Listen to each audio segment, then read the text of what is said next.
За да е подчинена. В Може би повечето да. случаи, за да Купена е ли? Как подчинена. се казва То точно? не е купена, просто да е подчинена, да знае, че тя няма къде да мръдне. Той е богат, но пък ние искаме само да употребим това богатство, но не се стремим към развитие, защото има различни видове мъже, Това щях да кажа, да. които имат възможност, но всъщност те обичат жената им да стои вкъщи, да се грижи, нали, За да е подчинена. В може би повечето да. случаи, за да Купена е ли? Как се подчинена. казва То точно? не е купена, просто да е подчинена, да знае, че тя няма къде да мръдне.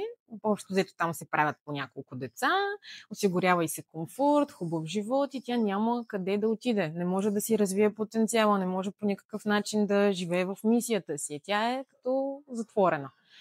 Да, привидно има хубав живот, но всъщност, както казах, тя не може да си развие този свой потенциал. Аз мятам, че ние хората имаме безграничен потенциал.